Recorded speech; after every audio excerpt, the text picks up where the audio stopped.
Muy buenos días a todos, bienvenidos a nuestro ya habitual espacio mensual para analizar la calidad de vida en la ciudad. Gracias al apoyo y al interés de la Fundación Éxito, hoy daremos cuenta de cómo vamos en primera infancia en Manizales durante el 2019. Este es el tercer evento de la Mesa Primero la Infancia desarrollados durante el mes de octubre. Para comenzar, saludamos a los invitados a nuestro espacio. Ellos son Paula Escobar Gutiérrez, directora ejecutiva de la Fundación Éxito, Jonier Fernando Bermúdez Martínez, concejal de la ciudad, Luis Eduardo Céspedes de los Ríos, director regional del Instituto Colombiano de Bienestar Familiar Seccional Caldas, y Janet Zuluaga Montoya, directora ejecutiva de la Fundación Nutrir. Saludamos además a María Camila Ospina, investigadora del Centro de Estudios Avanzados en Niñez y Juventud Fundación CINDE, Universidad de Manizales, quien hará las conclusiones del evento, y por supuesto a nuestro director de Manizales Cómo Vamos, Daniel Hurtado Cano. La agenda del día es la siguiente. Primero tendremos las palabras de bienvenida a cargo de Paula Escobar Gutiérrez, directora de la Fundación Éxito. A continuación tendremos la presentación del informe Cómo vamos en primera infancia en Manizales 2019 a cargo de Daniel Hurtado Cano, director de Manizales Cómo vamos. A continuación tendremos el conversatorio con los participantes y posteriormente las conclusiones a cargo de María Camila Ospina. Les recuerdo además que este es el quinto Cómo vamos, hablemos sobre, realizado desde Manizales Cómo vamos y correspondiente a la estrategia institucional que tenemos para aportar mensualmente al análisis sobre la calidad de vida en la ciudad. Les recordamos que pueden enviarnos sus preguntas para ser respondidas por los expertos o participar en redes sociales utilizando el hashtag numeral Primero la Infancia. Damos paso entonces a la agenda del día con las palabras de bienvenida a cargo de Paula Escobar Gutiérrez, directora de la Fundación Éxito. Adelante. Bueno, muy buenos días para todos. A Daniel, muchas gracias. A los compañeros que nos están también acompañando el día de hoy, a Luis Eduardo, a Jonier, a Janet y a María Camila. Les cuento un poco que la Fundación Éxito viene apoyando y además valorando mucho toda la gestión que realizan los observatorios Cómo Vamos, pues consideramos que son instituciones que a través de la recolección de información con todo el rigor científico nos permiten poner sobre la mesa diferentes problemáticas que afectan a las principales ciudades del país y lo hacen además con mucha independencia y neutralidad. En este sentido, desde el 2018, la Fundación Éxito viene apoyando diferentes ejercicios de cómo vamos en distintas ciudades, pero siempre con un énfasis muy importante en la primera infancia y especialmente en la situación nutricional de los niños y niñas de estas ciudades. Específicamente entonces con Manizales empezamos a trabajar desde este año con esta tarea de consolidar el informe que ahora Daniel nos va a presentar y esperamos a partir de aquí tener una información lo suficientemente relevante que se pueda convertir en una herramienta de decisiones de política pública, es decir, que la administración municipal, la departamental y los diferentes actores que nos encontramos aquí el día de hoy podamos utilizar esta información que les vamos a entregar para tomar las mejores decisiones para los niños y las niñas de la ciudad, especialmente en este contexto de pandemia en el que ellos han sido los más afectados. Muchas gracias a todos nuevamente por estar aquí y esperamos que esta información sea entonces de mucha utilidad para todos. Paula, muchísimas gracias. Y a continuación, entonces, vamos a darle paso a Daniel Hurtado Cano, director de Manizales Cómo Vamos, quien procederá con la presentación de resultados de este informe sobre primera infancia en Manizales 2019. Adelante, Daniel. Margarita, muchas gracias. Un buen día para todos quienes me están acompañando a través de aquí como tal en la mesa de trabajo, pero también todos aquellos que nos están acompañando a través de las redes sociales. Bueno, vamos a presentar el informe sobre primera infancia en Manizales con corte al año 2019. El informe está previsto también de ser presentado a través de diferentes dimensiones. La primera de ellas, población e identidad. Esta primera gráfica o esta primera dimensión nos está diciendo unos datos muy interesantes sobre la primera infancia en Manizales. Lo primero es que la totalidad de nacidos vivos en el año 2019 fue de 3.061. En la gráfica que ustedes tienen arriba al lado derecho se pueden dar cuenta que al 2019 La población de primera infancia fue aproximadamente de 27.000 niños y niñas en nuestra ciudad, con una pequeña proporción más de niños que de niñas, perdón, pero realmente muy equilibrados.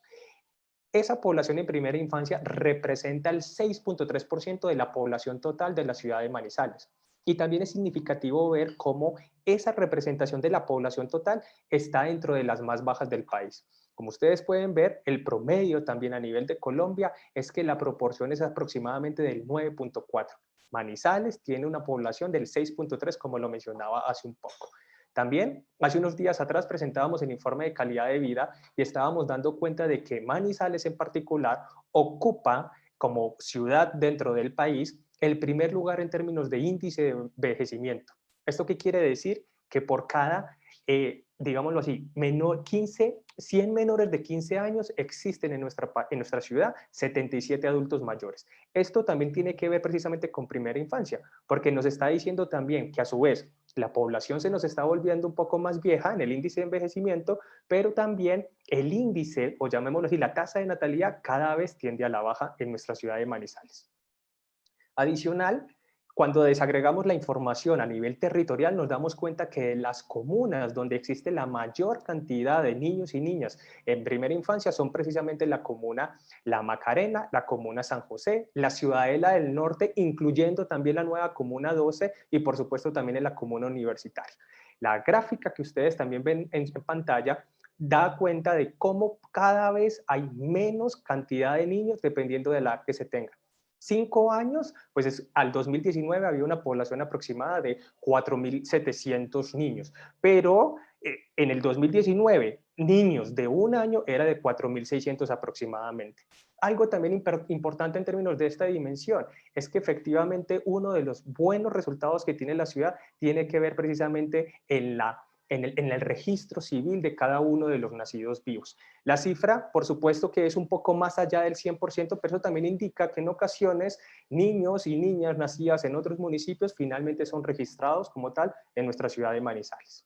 Ahora bien, en términos de bienestar material, si bien hace un par de semanas el DANE publicó las nuevas cifras asociadas a pobreza monetaria y extrema y además también hizo un ajuste en términos de su metodología para el cálculo, nosotros quisimos mantener la información que teníamos prevista antes de, porque todavía no existe la información directamente para primera infancia. ¿Qué es llamativo en términos del índice de pobreza? Perdón, de la incidencia de pobreza, es que efectivamente Manizales goza de ser una de las ciudades donde la pobreza monetaria y la pobreza extrema es de las más bajas. Sin embargo, lo llamativo es que esta pobreza tiene una mayor incidencia en la población de primera infancia. Miren, por ejemplo, la gráfica de la pobreza extrema. Si bien para la población en general en el 2018 la incidencia fue del 2.1%, para la primera infancia significaba el 3.7%. Y en pobreza monetaria pasamos de la población general del 11.9 al 21.4. Es decir, que la pobreza en términos generales y estructurales afecta con mayor fuerza a la población de la primera infancia. Adicional, es importante también dar cuenta de cómo son las condiciones de habitabilidad o las condiciones de vivienda que tienen precisamente los hogares donde hay presencia de niños y de niñas de la primera infancia. ¿Qué es importante? Que en términos de material, material de los pisos, de las paredes, del cubrimiento de muchos de los servicios públicos, entiéndase alcantarillado, acueducto, energía eléctrica, se tiene una cobertura realmente muy buena en la ciudad que redunda en bienestar en términos de la primera infancia. ¿Dónde hay un factor problemático? Que no es exclusivo para la primera infancia, realmente es una condición para la ciudad en términos generales y tiene que ver con el acceso a Internet dentro de los propios hogares. Ahora, de manera complementaria, ya no tanto en términos de materiales o infraestructura, sino que tiene que ver con las condiciones de hacinamiento. La tendencia que se ha mantenido en Manizales realmente ha sido baja. Sin embargo, entre el año 2018 y 2019 se encontró una tendencia en alza en términos de las viviendas en situación de hacinamiento mitigable o no mitigable. En términos de salud, muy importante, la cobertura en salud que se tiene como tal en nuestra ciudad. En nuestra ciudad de Manizales la cobertura está cercana al 90%. Cuando esta información de quienes participan efectivamente en cobertura del Sistema General de Salud se desagrega en primera infancia, pues es importante reconocer que al menos 6 de cada 10 niños en primera infancia cuentan con una cobertura asociada al régimen contributivo de salud. 16% aproximadamente al régimen subsidiado. Pero llama la atención, y eso tiene que ser motivo de preocupación o de preguntas dentro de nuestra ciudad, es que de 10 niños en primera infancia, al menos hay 2 que no tienen protección en salud, ni en régimen contributivo, ni siquiera tampoco en el régimen subsidiado. Aquí es algo que tenemos que debatir un poco más adelante en esta conversación. En términos de nutrición, la ciudad, y en estos casos tenemos que hablar de desnutrición, de sobrepeso y obesidad. Los indicadores no son positivos para nuestra ciudad, porque poco a poco la tendencia es al alza. Si ustedes ven la prevalencia de la desnutrición, sea crónica o aguda, estamos diciendo que en nuestra ciudad, de 100 niños, de 100 niños en primera infancia, al menos hay 16 que tienen algún tipo de desnutrición. Esto es problemático. En el año 2018, en términos de desnutrición crónica, pasamos de una desnutrición crónica de 9.9% a 13.1%. Ya no eran 9 de 100 o 10 de 100, sino que ya fueron en el 2019 al menos 13 de 100. Acá hay un asunto también problemático, y es que todas estas cifras que ustedes están viendo asociadas a nutrición parten precisamente de la valoración nutricional que se hace de los niños y las niñas en nuestra ciudad. ¿Y por qué digo que aquí hay algo problemático? Y es que porque precisamente en el año 2019 la cobertura en términos de valoración nutricional fue del 18%. Es decir, que de 100 niños solamente, perdón, pudieron ser valorados 18. Esto es problemático, porque nos está diciendo que la información que tenemos sobre nutrición probablemente no está ajustada a lo que efectivamente está sucediendo en nuestra ciudad. Podría ser más de los valores que ya tenemos aquí, que son problemáticos. Por eso es importante hacer un llamado a la administración municipal para recoger esa buena práctica que se tuvo en el año 2016, cuando se hizo efectivamente un estudio de valoración nutricional en nuestra ciudad con representatividad estadística. De los 3.061 nacidos vivos en el año 2019, al menos el 10% tuvo bajo peso al nacer. Este es un indicador también problemático, porque ustedes pueden ver, pese a ese ligero disminución entre el año 2017 y 2018, otra vez estamos subiendo. ¿Qué quiere decir? Que de los 3.061, más o menos 360 tuvieron algún tipo de bajo peso al nacer. Problemático también, no tenemos información actualizada en nuestra ciudad sobre lactancia materna. Desde el 2016 las cifras no están como tal reportadas y por tanto no están actualizadas. En términos de cobertura de vacunación, esto es un rasgo positivo como tal para la ciudad, porque los indicadores están por encima del 93%. Sin embargo, por conocer los beneficios que trae precisamente para la población en general, que sus niños y sus niñas estén vacunados para su propia existencia, pero para la sociedad en general, este es uno de los indicadores que tendríamos que seguir anhelando, ese 100% de cobertura. En términos de fecundidad adolescente, la ciudad ha tenido unas grandes mejoras a través de los años. En el año 2019, la tasa fue de 24.2. Es decir, que cada vez son menos niños y niñas que son hijos precisamente de madres entre los 15 y los 19 años.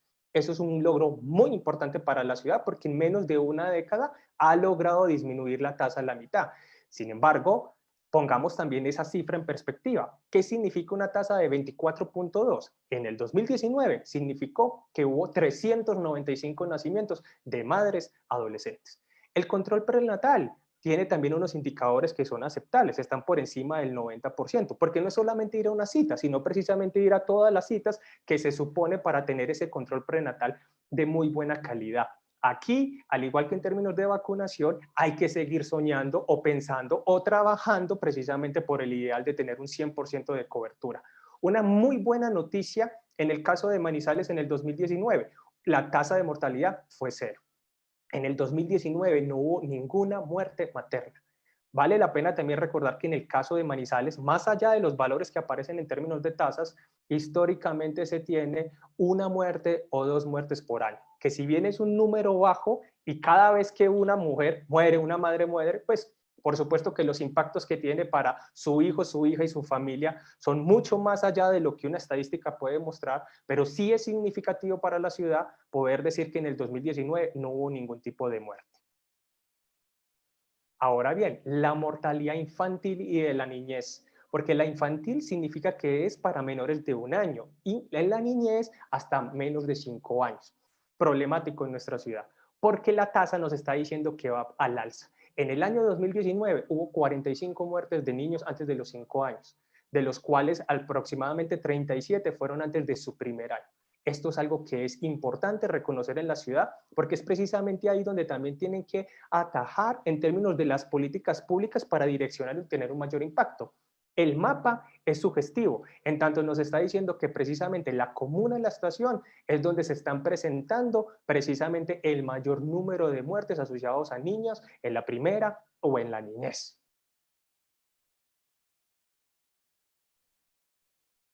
Otra dimensión, cuidado y educación. Esto es muy interesante y tiene que ver precisamente con el número de niños y niñas que han sido atendidos por el Instituto Colombiano de Bienestar Familiar. Aquí nos muestran una muy buena tendencia y es que en términos generales, en los últimos años, o por lo menos que da cuenta esta gráfica del 2016 al año 2019, la cobertura o la atención lograda por el ICF está muy cercana o por encima de la meta que se tenía prevista. El año pasado, el ICF, con la atención integral, logró como tal que alrededor de 9.556 niños estuvieran atendidos por sus programas en términos de atención integral o por otras formas de atención. Esto es importante en el sentido de que para el ICF representaba tener una cobertura aproximada del 99.9%, es decir, prácticamente la cobertura que tenían ellos esperada. Ojo, tengamos también presente que el actuar institucional del Instituto Colombiano de Bienestar Familiar focaliza su atención en la población vulnerable. Por eso, cuando esta atención más bien se coloca como denominador, no la población vulnerable, infantil vulnerable, sino la totalidad de la población infantil de la ciudad, nos damos cuenta que la cobertura fue cercana al 30%. La pregunta entonces es, ¿qué sucede con ese 70%? Que no está dentro de las políticas, llamémoslo así, del marco de actuación del Instituto Colombiano de Bienestar Familiar, sino precisamente de otro tipo de institucionalidad, que en este caso la mayoría de las veces es una institucionalidad privada. ¿Qué está sucediendo dentro de lo privado en términos de la atención de la población infantil? Algo también importante, y lo conversábamos ayer en otro evento, todo esfuerzo que como ciudad, que como sociedad hagamos en términos de inversión en primera infancia y sobre todo en términos educativos, si logramos que cada vez haya mayor número de niños y de niñas que se involucran en el sistema educativo con menor edad, va a ser mucho más probable que efectivamente se mantengan a través del tiempo dentro del sistema educativo formal. Por eso estas gráficas son importantes. ¿Por qué? Porque estamos contrastando lo que significa la cobertura en términos de transición y en jardín y prejardín. En transición en el 2019 la cobertura fue prácticamente del 80%, es decir, que de 4 de cada 5 niños efectivamente estuvieron en transición. ¿Dónde tenemos lo problemático? Es precisamente en prejardín y en jardín. La proporción es inversa. Tan solo 1 de cada 5 niños en el 2019 efectivamente estuvo en jardín y en prejardín. Y también en otro evento nos dábamos cuenta que donde se da a nivel del país, no a nivel de Manizales, pero donde se da a nivel del país, el mayor grado de repitencia es precisamente cuando se pasa de preescolar directamente a la parte de transición. Entonces aquí hay un llamado importante para la ciudad, porque entonces la pregunta es, ¿qué está sucediendo o qué están haciendo nuestros niños y nuestras niñas que efectivamente no están en jardín o en prejardín? Probablemente estén todavía en el marco de sus familias. La familia sigue siendo uno de los agentes de socialización más importantes para la niñez. Sin embargo, acá hay una pregunta que hay que hacerse en términos educativos y de constancia en términos de la educación formal. Y recordemos que Colombia, según las metas de Objetivo de Desarrollo Sostenible previstas al 2030, espera que haya una cobertura del 100% en transición. Hablemos ahora en términos de entorno familiar. Importante, cada vez más en los diferentes hogares donde hay niños y niñas en nuestra ciudad se tiene un nivel educativo mayor. Se ha pasado precisamente para que efectivamente hayan más personas con un nivel educativo de educación superior, precisamente acompañando o criando a nuestros niños y a nuestras niñas de nuestra ciudad.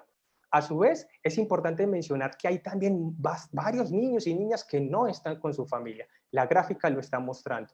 Niños entre los 0 y los 5 años, en el año 2019 hubo 294 niños que estuvieron ubicados en hogares sustitutos. En términos de protección frente a la violencia, esta es una gráfica interesante. Primero, porque nos está dando cuenta de la tasa del maltrato infantil y la tasa de violencia sexual. La misma tasa tenemos como tal, utilizamos dos fuentes. Una fuente es el Instituto Colombiano de Bienestar Familiar, otra fuente es el Instituto Nacional de Medicina Legal y Ciencias Forenses. Ahorita con el director vamos a poder profundizar, del director del ICDF Regional Caldas vamos a poder profundizar en este gráfico, pero lo importante es también ver que a través de este tipo de tasas se está dando cuenta es, por un lado, de aquellos casos que están siendo denunciados, que efectivamente se están haciendo los acompañamientos administrativos por parte de las instituciones. Por eso, pese a que el indicador en algunos momentos tiende al alza o tiende a la baja, lo importante es que son asuntos que se están reconociendo en nuestra ciudad. Y en la medida en que se reconozcan este tipo de problemáticas, pues es mucho más fácil poder entrar a actuar en ella. Otro rasgo importante, la tasa de victimización asociada a conflicto armado. Si bien la gráfica o la barra azul que ustedes ven en pantalla da cuenta es precisamente de el número de niños y niñas víctimas del conflicto armado que hicieron como tal la denuncia en Manizales, versus que la otra barra nos está dando cuenta no solamente de que efectivamente hicieron la denuncia en Manizales, sino que efectivamente el hecho sucedió como tal en nuestra ciudad. Eso da cuenta, en cierta forma, pero será motivo de debate un poco más adelante con los participantes, de que Manizales, en cierta forma, también recibe población que ha tenido experiencias de conflicto armado en otras partes de nuestro país y encuentran como tal en la ciudad la posibilidad de encontrar no solamente un lugar para hacer la denuncia, sino como un nuevo lugar como tal de habitación.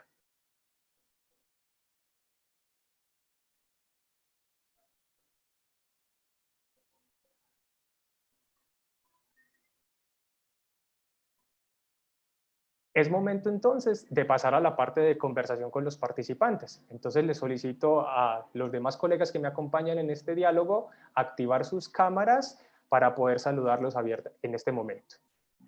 Claro que sí, Daniel. Muchas gracias por la presentación de los resultados.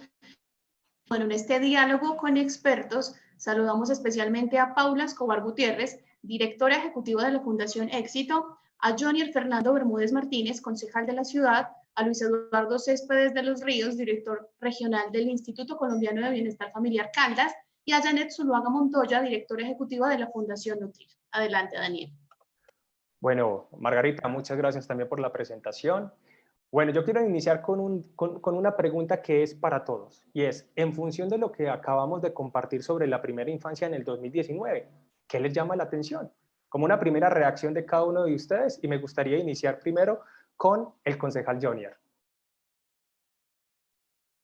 Claro que sí, Daniel. Un cordial saludo a todos. La verdad es un espacio muy importante en el día de hoy, un espacio que, como bien lo ha dicho anteriormente, pues hemos sido defensores de la primera infancia y la familia durante 14 años. Y este espacio es importante para compartir con la ciudad y retroalimentar conocimiento entre todos. La exposición fue completamente clara, Daniel, una exposición que realmente pues tiene datos importantes en ello. Recalco que Manizales y su caracterización de acuerdo a las comunas de cómo se comportan los niños en cada una de ellas es fundamental, puesto que esto va a tener un impacto en determinados programas que lleve a cabo la administración, puesto que podemos focalizar los programas a las poblaciones más vulnerables. Como lo pudimos ver anteriormente, el número de niños, el gran porcentaje se encuentra en las comunas más vulnerables, y es por eso que está afectando directamente la tasa de pobreza extrema. Y es aquí donde tenemos que tener unas medidas contundentes para poder reaccionar y tener, digamos, que una política integral para cada uno de ellos en todos los sectores, tanto familiar, tanto social, tanto educativo, pero tanto con el tema de salud. Me parece importante y delicado, Daniel, en materia de mortalidad infantil, quisiéramos analizar de fondo, digamos, que en esa mortalidad infantil, que es menor a un año, ¿cuántas son perinatales? que se describe perinatal hasta las 22 semanas. ¿Y cuáles son las causas? Si realmente es una enfermedad congénita que se nos están muriendo nuestros niños o realmente es un descuido de la gestante o el entorno familiar. Es un punto de vista que tendremos que tocar más a fondo para poder determinar si la administración municipal, en conjunto con todos los actores que determinan la protección de nuestros niños y niñas y las gestantes como tal, pues podemos tomar acciones relevantes para cubrirlas en modo general. Me parece importante también el punto de la cobertura en Internet, en el área de bienestar material. Estamos en la cuarta revolución industrial, donde la tecnología tiene un punto importante en la sociedad y vemos, por lo menos en el plan de desarrollo que fue aprobado en este año, que en la matriz resultado, pues tenemos unas metas importantes para cubrimiento de Internet, tanto en la zona urbana como en la zona rural. Y vemos que pues nos falta en materia de cubrimiento de Internet para que nuestros niños pues también estén totalmente cubiertos y tengan acceso a un entorno digital, pues parte de ello pues les permite tener acceso a la educación. Máxime que en la etapa de confinamiento pues hemos visto que los niños de la zona rural se están viendo afectados por la falta de conectividad de Internet. Entonces la apuesta será importante, Daniel, una apuesta importante en estos temas y pues en el plan de desarrollo quedó consignado que en la zona urbana un gran reto, pasar del 60% de conexión a Internet al 75% en la zona urbana y pasar del 19% en la zona rural al 25%. Un reto importante, Daniel, que tendremos que seguir debatiendo desde el Consejo y, por supuesto, aunar esfuerzo con todos los actores para permitir la integralidad de nuestros niños y niñas en la ciudad. Concejal, muchísimas gracias. Doctora Janet, bienvenida. Daniel, gracias. Es un gusto estar con todos ustedes compartiendo este espacio y poder construir entre todos un futuro mejor para la primera infancia. Bueno, el informe es muy claro y deja varias inquietudes que es importante discutirlas y ponerlas en la mesa. Creo que una muy importante es el índice de envejecimiento de la ciudad. Y más allá del índice de envejecimiento es que la atención no puede volcarse completamente a este factor, ¿cierto? La primera infancia sigue siendo la piedra angular de cualquier sociedad. Entonces, este índice de envejecimiento no debe desviar la atención de la política pública para toda la inversión que debe hacerse en primera infancia con el fin de garantizar todos los derechos de los niños y las niñas. Otra cosa que me llama especialmente la atención pues son algunos resultados en la línea de salud y más allá de los resultados, la falta de información, que es un elemento fundamental para tomar decisiones precisas que realmente beneficien a los niños y las niñas. Allí tenemos resultados de situación nutricional de los niños y las niñas, malnutrición por déficit y por exceso, con resultados todos que están por encima de la media nacional, que nos convoca a tomar acciones inmediatas para garantizar este derecho y no tenemos la suficiente información para concluir que esta situación sea real. En otro punto que también me parece que sigue faltando información y que es fundamental es en el tema de la cobertura en educación. Entonces estamos viendo cómo ICBF atiende el 29% del total de los niños y las niñas. Usted mismo lo planteaba ahorita en la presentación. ¿Qué está pasando con los demás niños y niñas, cierto? Están siendo atendidos por entidades privadas, pero eso es una cosa que no puede quedar en el aire. O sea, tenemos que tener la seguridad que los niños y niñas tienen garantizado este derecho. Muchas gracias, doctora Janet. Doctor Luis Eduardo, continúo con usted, bienvenido.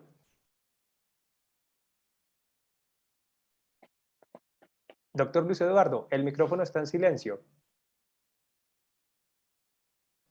Claro que sí, Daniel. Muchas gracias. Daniel, un saludito para ti, para todos los compañeros de foro y saludar inmensamente este esfuerzo que se hace desde la sociedad civil para repensarnos y evaluarnos cómo estamos funcionando en el tema de la primera infancia. Ya lo decía Janet, que en efecto, siendo una política de Estado, tiene que volcar todas las acciones de las entidades públicas, como se convoca en la misma ley de primera infancia, pero además el compromiso de la sociedad y la familia también en este propósito, a pesar de que comienzan a surgir algunos grupos poblacionales que por representar grandes bloques de la población comienzan a ser más prioritarios para los gobernantes, pero no se puede dejar de tener en cuenta que la mira fundamental de la sociedad y el Estado tiene que ser la primera infancia, porque es la estrategia para la formación de ciudadanos desde los primeros 5 años de vida. Pero sí resalto en el informe 4 aspectos importantísimos. El primero, como lo decía Janet, el tema de desnutrición es muy alarmante. Definitivamente pensar que una desnutrición crónica del 13.1% que desborda ampliamente los promedios nacionales y departamentales, porque la departamental se nos está situando incluso por debajo de la media nacional, mientras que en Manizales está por encima, pues es bastante alarmante. Lo mismo sucede con la desnutrición aguda, en el entendido igualmente que la desnutrición aguda es la que está poniendo en peligro la misma vida de los niños y las niñas que lo están padeciendo. Entonces, hablar de una tasa de 3.3 de desnutrición aguda en el municipio definitivamente nos tiene que convocar de manera inmediata a desplegar acciones orientadas, bien sea a corregir las cifras si es que estamos fallando en el suministro del dato, o a implementar y a ejecutar políticas públicas orientadas a mitigar esa desnutrición. Otro tema que me llama la atención es el tema de los niños sin aseguramiento. Daniel, me parece muy preocupante, inmensamente preocupante. Cada 10 niños, como tú lo dices, 2 niños estén sin aseguramiento en salud. ¿Qué implica eso? Que tenemos una alta población en el municipio que no tiene la posibilidad de ir a un hospital, que no tiene la posibilidad de acudir a un servicio de salud porque sencillamente no tiene los recursos para el efecto, y las EPS no van a responder por esa atención. No olvidemos que lo primero que le piden a una persona cuando acude a los servicios de salud es precisamente la afiliación correspondiente, y si no lo está, le toca al usuario pagar de su propio bolsillo. Y dada la complejidad que se tiene con los niveles de pobreza en el municipio, probablemente estos niños no están accediendo a un sistema de salud. Me parece que, siendo una premisa fundamental y un derecho fundamental el acceso a la salud, necesariamente tenemos que mirar qué es lo que está sucediendo, si es descuido de la familia, si es descuido del Estado. Uno pensaría que es más la inoperancia de la misma familia, porque sí hemos percibido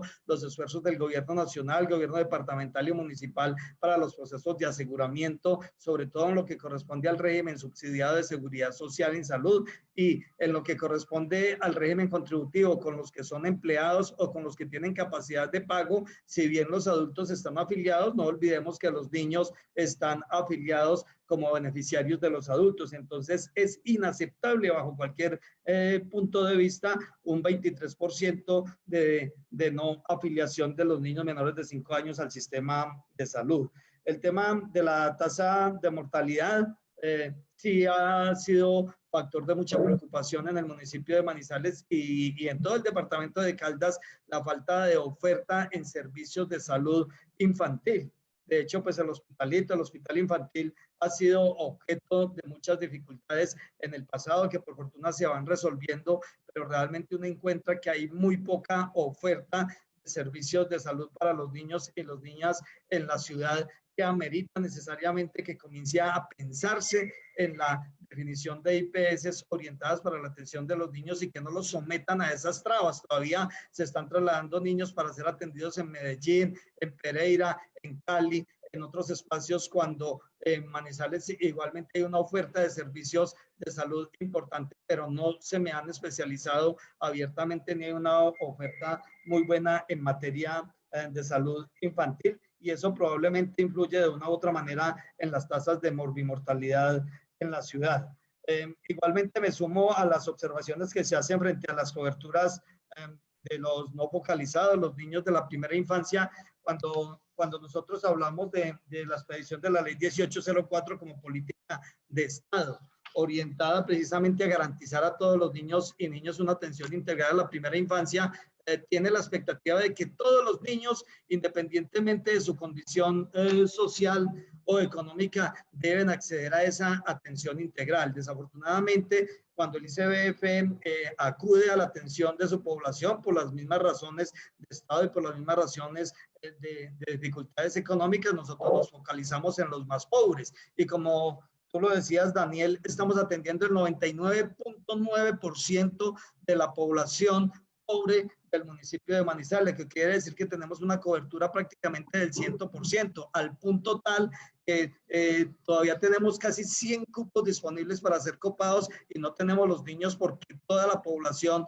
pobre la estamos cubriendo. Pero cuando decimos que la estrategia de 0 a siempre, la atención integral a la primera infancia, es una estrategia para la formación de ciudadanos desde los primeros 5 añitos de vida, nada nos ganamos con que el esfuerzo que está haciendo el Estado sea efectivo y esté logrando llegar al 100% de los más pobres, cuando los que no son pobres no están accediendo a la atención integral. No quiero decir con esto que el ICBF tenga que hacer un esfuerzo para atender a los estratos 4, 5 y 6. Lo que estamos significando es que se deben definir políticas públicas orientadas a fomentar esa oferta privada igualmente en la ciudad, que perfectamente puede atender igualmente a los niños de estratos que tienen capacidad de pago, pero es necesario acercar esta atención al 100% porque estos son los espacios de socialización necesarios que se tienen que dar con los niños, los espacios donde se vinculan en ellos los principios, valores, pautas de comportamiento, educación inicial, y se están privando entonces muy probablemente los niños de unos estratos socioeconómicos acomodados de unos procesos de atención integral, y si bien están siendo atendidos y cuidados en sus propios hogares, les puede estar faltando esos procesos de socialización que tanto necesita nuestra sociedad para aprender a vivir en convivencia. Muchas gracias, doctor Luis, y de nuevo bienvenido. Doctora Paula, muchas gracias por las palabras de bienvenida, pero ahora es el momento de darle la bienvenida con su participación.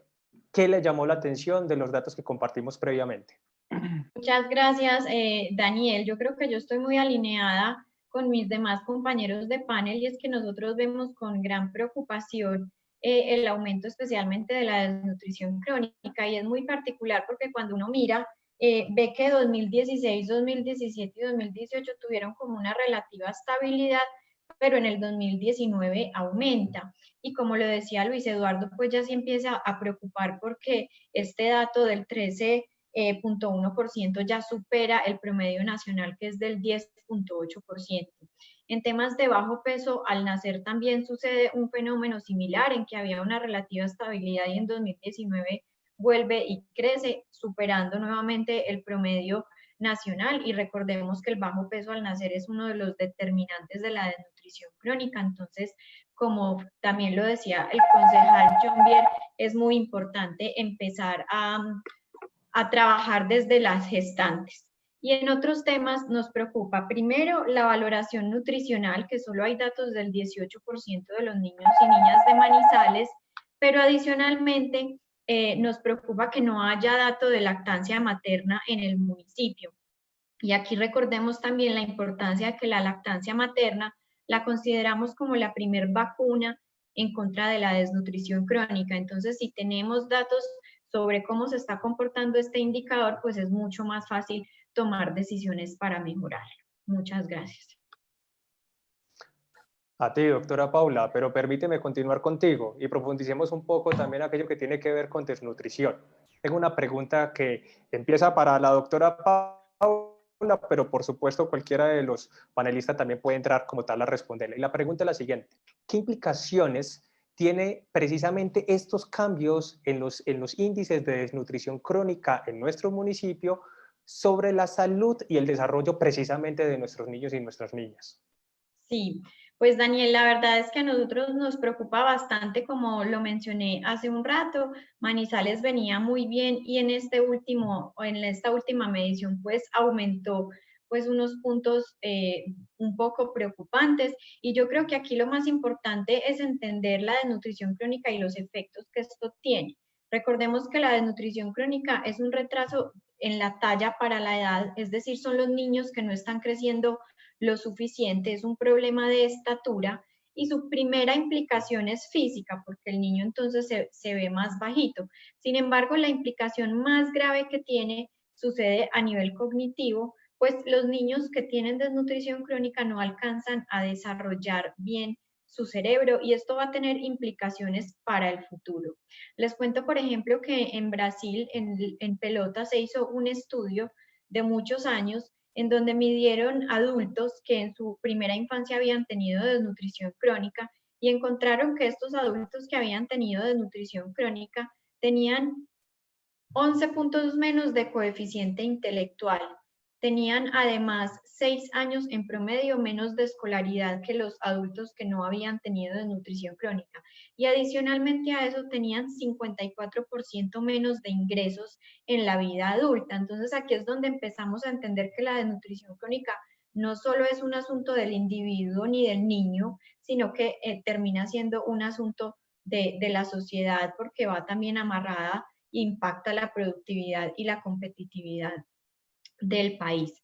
Y por eso aquí pues como una de las preocupaciones también que nos surge es revisando el plan de desarrollo de la ciudad de Manizales, y es que si finalmente estamos aumentando esta tasa de desnutrición crónica, hubiera sido pues muy importante también tener un indicador en el plan de desarrollo para reforzar pues este compromiso que debería tener la administración municipal, entendiendo obviamente todas estas consecuencias negativas que les estoy contando, que muy seguramente se agudizarán durante la pandemia. Muchas gracias. ¿Alguno de los colegas quiere participar con esta pregunta? Yo quisiera complementar un poco lo que dice la doctora Paula, y en efecto los efectos de la desnutrición, sobre todo cuando se presentan los primeros 5 años de vida, son desastrosos para el individuo.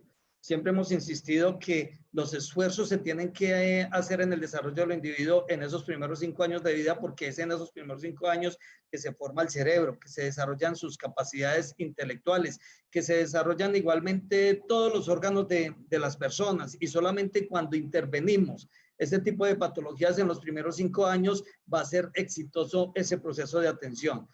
Realmente los efectos que se tienen sobre el cerebro, realmente los efectos que tienen sobre el intelecto son inmensamente grandes y van a perdurar para siempre. Van a perdurar para siempre, después va a ser prácticamente imposible corregirlos. De ahí la necesidad de que comencemos a trabajar en el tema de la primera infancia en procesos de nutrición, y no solamente en los primeros añitos de vida del individuo, incluso desde la misma gestación. Nosotros hemos encontrado muchísimos casos en los que la desnutrición arranca en el mismo proceso de gestación de la mamita que tiene bajo peso, la mamita que tiene deficiencias de micronutrientes y que efectivamente no se le da el cuidado correspondiente. Por eso siempre hemos insistido que la atención integrada a la primera infancia, como lo dice el nombre de la estrategia de 0 a siempre, arranca desde el mismo momento de la concepción. Esta es una ideología muy interesante, apoyada científicamente, en el sentido de que a los niños los tenemos que atender desde el momento en que están en la barriguita de la mamá, como condición necesaria para que cuando nazca con todas las condiciones. Un embarazo inadecuado, un embarazo malnutrido, con toda seguridad que se va a reflejar en circunstancias de dificultad del neonato, y que de una u otra manera ese niño también va a venir con problemas graves de desnutrición. De ahí la necesidad de llamar la atención sobre este caso, porque si bien estamos hablando de la desnutrición en menores de 5 añitos, igualmente frente a esto también tiene mucha significancia la posible desnutrición que se nos esté dando en las madres gestantes y lactantes. Muchas gracias. Janet, quiero regresar a uno de los comentarios que mencionaste, y es precisamente que el hecho de que Manizales sea la ciudad, al menos en el 2019, con el índice de envejecimiento más alto, que esta condición, que también es estructural en términos de población en nuestra ciudad, no puede ser sinónimo de ocultar o disminuir o minimizar, pues precisamente la presencia de la primera infancia en nuestro municipio. Entonces la pregunta que te quiero realizar es, ¿cuáles son entonces esos retos o cuáles serían esas recomendaciones o estrategias a realizar precisamente para lograr mantener la primera infancia dentro de la discusión pública, y sobre todo en términos de la atención que como sociedad debemos hacerle a la primera infancia en términos del desarrollo de una buena sociedad? Daniel, gracias. Sí, como lo dije, dentro de los puntos que me llamaron la atención del informe es este. Son dos aspectos diferentes que en sí mismos no son excluyentes. El hecho de que Manizales tenga un índice de envejecimiento tan alto no necesariamente implica que el gobierno, la política pública se vaya a desviar, ¿cierto? Toda la atención debe estar puesta en la primera infancia, repito, como piedra angular de una sociedad.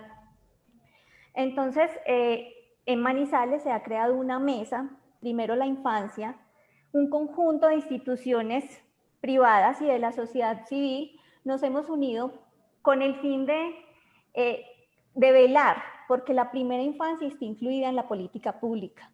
Y desde esta mesa hemos identificado 4 retos fundamentales para que le garanticemos esos derechos a los niños y las niñas. El primer reto está enfocado en la línea de salud y es todo el tema de valoración nutricional y mediciones nutricionales, con el fin de tener todos los indicadores suficientes para que se generen todas esas estrategias que permitan contrarrestar pues, los resultados negativos que veamos, ¿cierto? Un segundo reto está planteado en términos de educación de calidad y educación integral. La cualificación de todos esos actores y agentes educativos, socializadores de la primera infancia, para que puedan brindar todas estas herramientas a los niños y se puedan tener un desarrollo adecuado.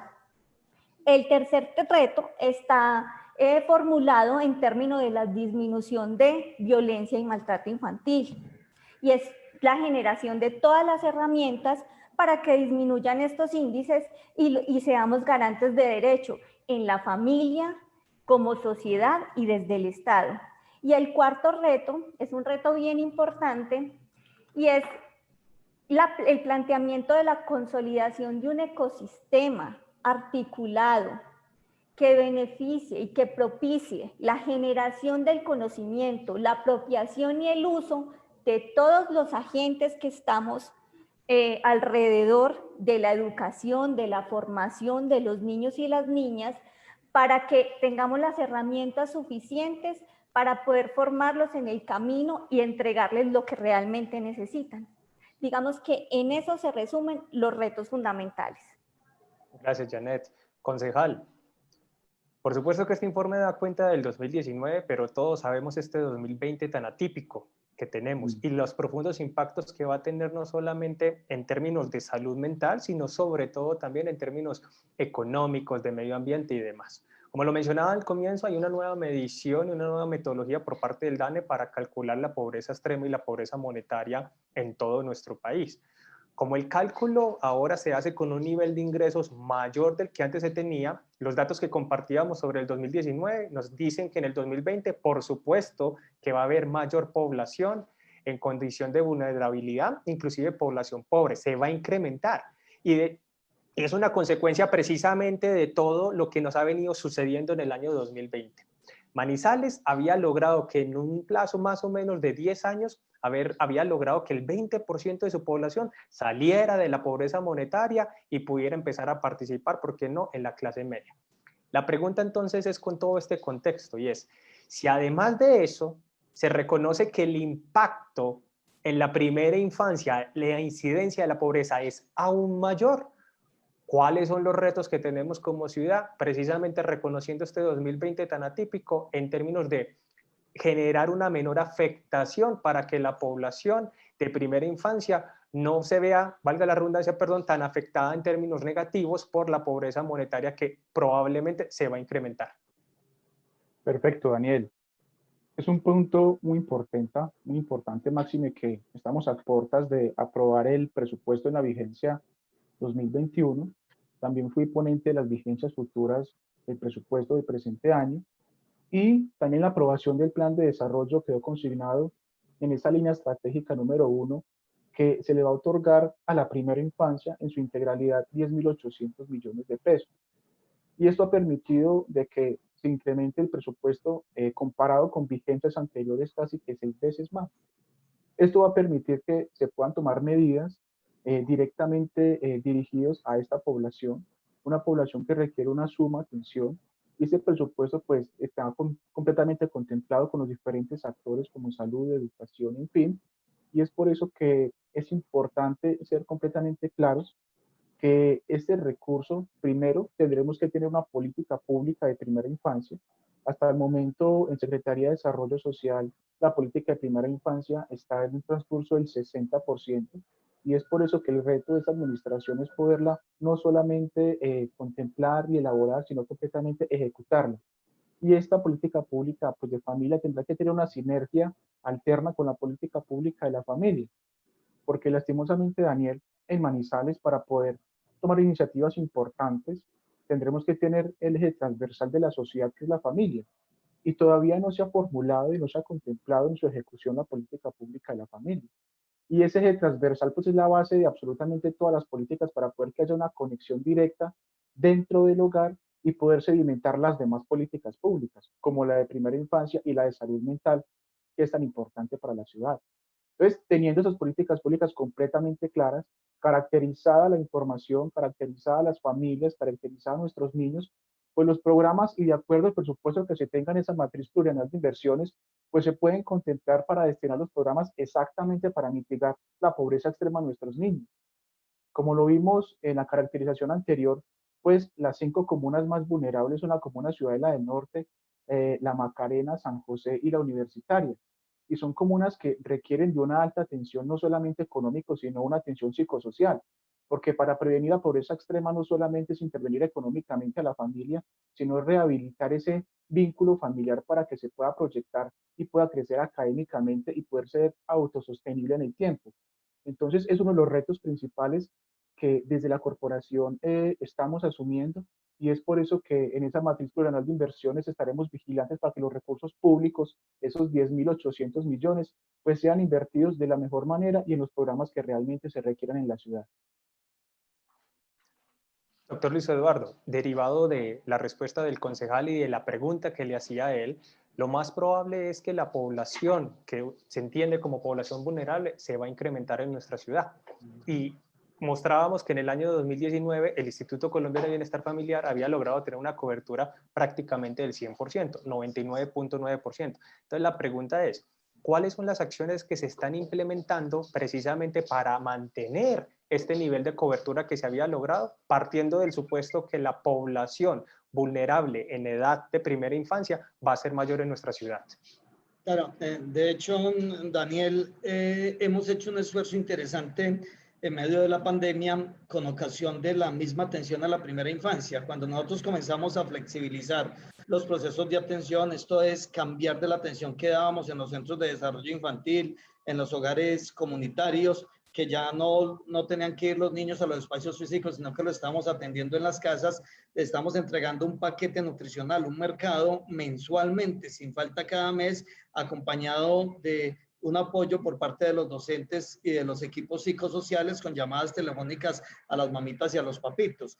Cuando muchas familias vulnerables que nunca se habían interesado por llevar a los niños al jardín infantil, al hogar infantil, vieron que estaban fluyendo estos apoyos por parte del Estado, sí comenzaron a preguntar qué es eso, cómo hacemos para acceder a los mismos, y se incrementó un poco la demanda por la atención a la primera infancia, y eso realmente nos ha servido incluso para llegar a ese 100% en algunos puntos que nos faltaban, pero como tú lo has dicho, hay población que sin ser focalizada este año, probablemente para el año entrante va a estar dentro de los criterios de focalización. Aquí tendrá que jugar un papel muy importante la actualización en el CISBEN. No olvidemos que los puntajes del CISBEN son los que determinan entonces cuáles son los beneficiarios de estos programas, y muy a mi pesar, si la población que estaba o que tenía 57, 60 puntos en el CISBEN durante este año, si el año entrante así estén desempleados, así estén en una condición de pobreza mucho más arraigada, si no se le cambia ese puntaje, difícilmente van a poder acceder a los servicios del Estado, tanto en materia de primera infancia como en otros programas sociales. Entonces es ahí donde se requiere agilidad de parte de las oficinas de planeación en el municipio para que respondan igualmente al cambio de esas condiciones de estas personas. Sin embargo, desde el ICBF ya tenemos todo planteado y todo previsto para la posibilidad de que se nos incrementen esa población que está focalizada. Esta semana precisamente estamos haciendo la programación para el año 2021 y estamos creando un rango de cupos adicionales para todos aquellos que vengan a solicitárnoslos. Incluso hemos pensado en la opción de tener unos parámetros de focalización más allá de los criterios del CISBEN, porque si sabemos que alguna población no va a tener la posibilidad de obtener el puntaje mínimo del CISBEN, que son 52, 53 puntos, entonces estamos previendo la posibilidad de que así tenga 59, 60 puntos y no sea focalizado, mirar en ese niño o niña algunos criterios de vulnerabilidad social que se tengan en el entorno donde están para poderlos hacer partícipe de esos procesos de focalización e incluirlos a nuestros programas. Creemos que desde el ICBF estamos preparados para asumir el reto, tenemos los recursos disponibles para el efecto, para seguir asumiendo el 100% de la población. Y hay un elemento importante que quiero resaltar cuando John Mier nos comenta acerca de las políticas públicas en primera infancia, que nos satisface muchísimo, y es precisamente la incidencia que tuvo en la formulación del plan de desarrollo tanto del municipio como del departamento el tema de la primera infancia, infancia y adolescencia. Ese plan de desarrollo del municipio quedó enriquecido de estas acciones que ustedes mismos en el informe de Manizales ¿Cómo vamos? Lo han reconocido cuando analizan algunos aspectos importantes, y tenemos como una gran esperanza de que si se ejecutan esas acciones que se contemplaron en el plan de desarrollo, vamos a incidir favorablemente en la niñez. Igualmente, cuando la doctora Paula nos hablaba de la necesidad de comenzar a concentrar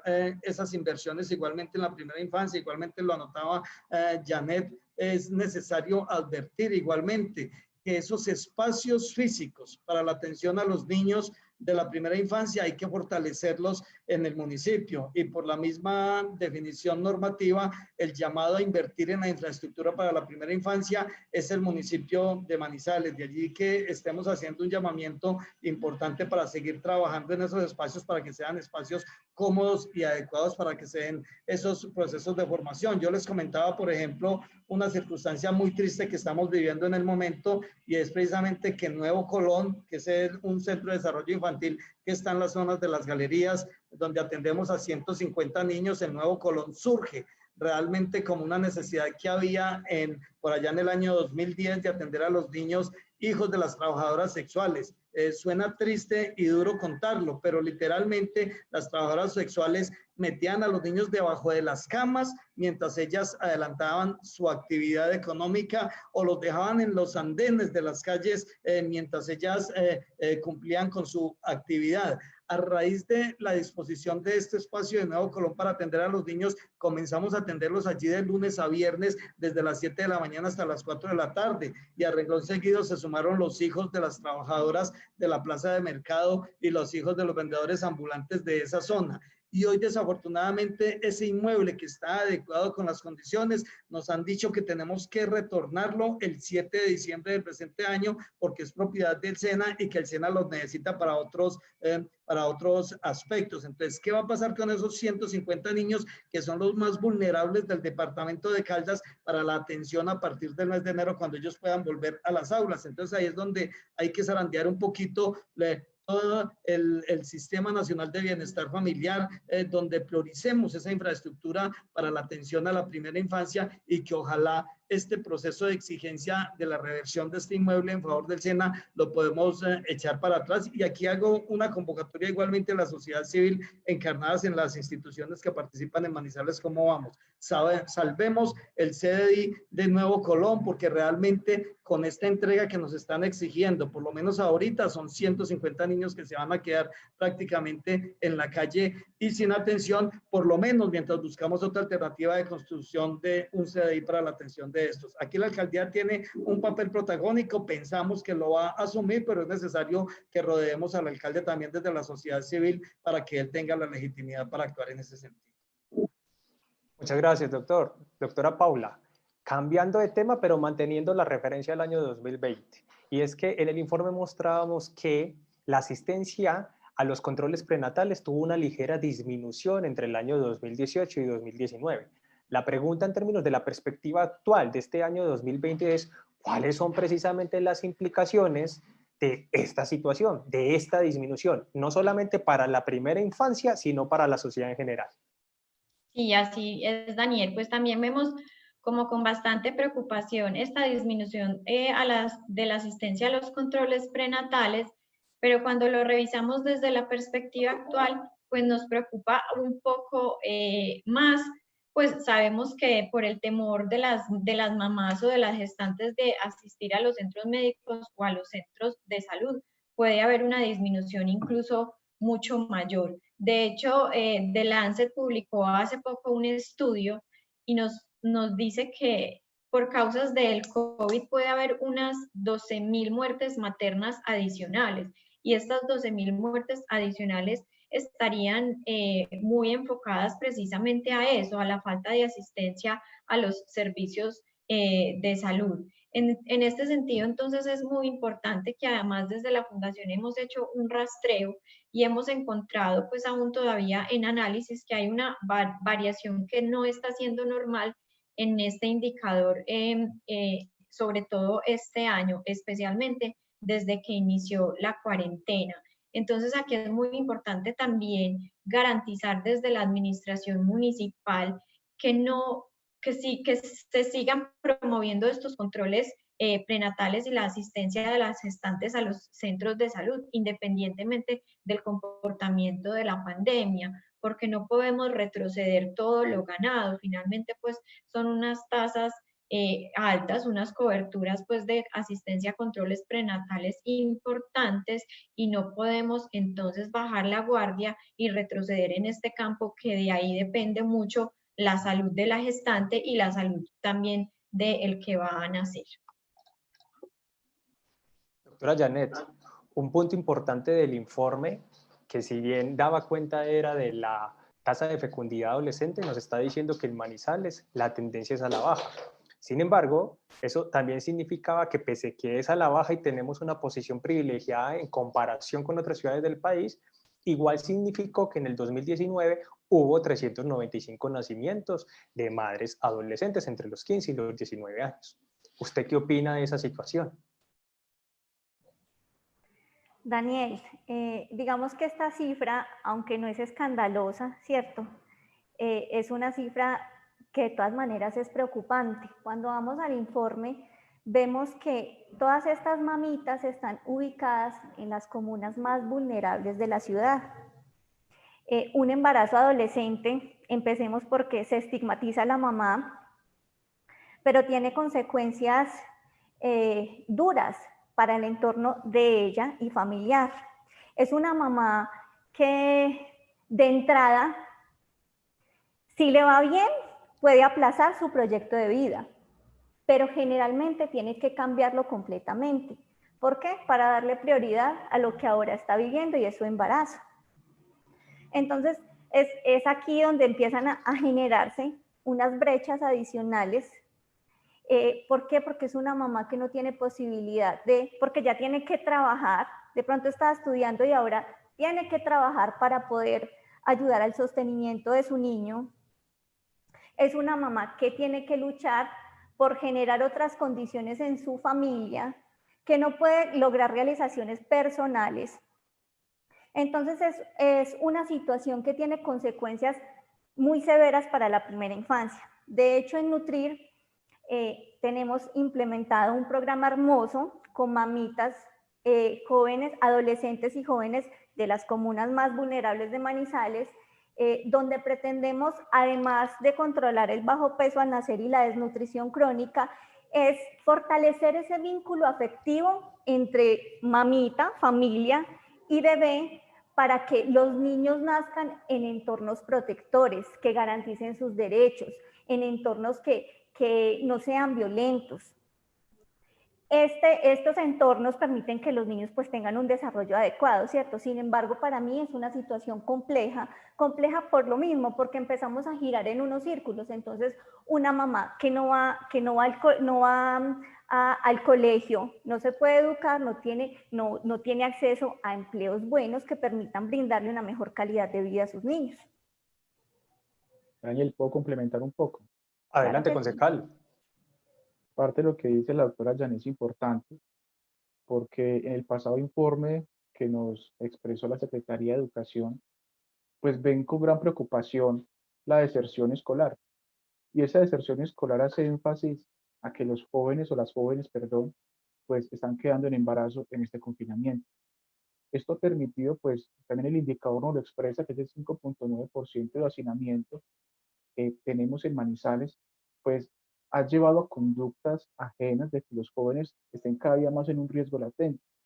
Y este riesgo latente, pues le ha tocado a la administración como tal, y sería bueno aunar esfuerzos para que esta población esté un poco más integrada, tenga una garantía real dentro de su propio núcleo familiar, y es por eso que se generan este tipo de indicadores. Este año inclusive se va a ver reflejado para el 2021 que el número de embarazos tempranos va a incrementar. Y esto es por causa, uno, el confinamiento, dos, el hacinamiento, porque más familias se están volviendo a integrar en una sola casa. Y esto pues no solamente hace que pasen esta serie de cosas, sino que también haya maltrato intrafamiliar y en algunos casos abuso sexual infantil.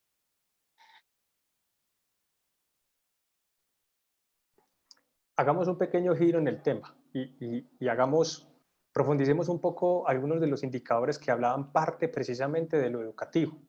Y hay dos indicadores que compartíamos que pueden ser de interés. Uno, y es que se muestra la tendencia de cómo el nivel superior de formación alcanzado por los jefes del hogar, sea la madre o sea el padre, cada vez es mayor. En la ciudad hay una mayor proporción ya de jefes de hogar con un nivel mínimo de educación superior. Pero dos, también tenemos el contraste de que efectivamente, pese a que tenemos una cobertura en transición del 79.9, del 80%, en prejardín y en jardín estamos un poco debajo del 20%. Esos dos contrastes, mayor nivel de formación por jefes de hogar en la familia y dos, asistencia efectiva o involucramiento en el sistema educativo formal, pues están mostrando un contraste en términos educativos para la primera infancia. Yo quisiera que ustedes nos compartieran cuál es la lectura que ustedes hacen de esta condición. Y me gustaría empezar con usted, doctor Luis Eduardo.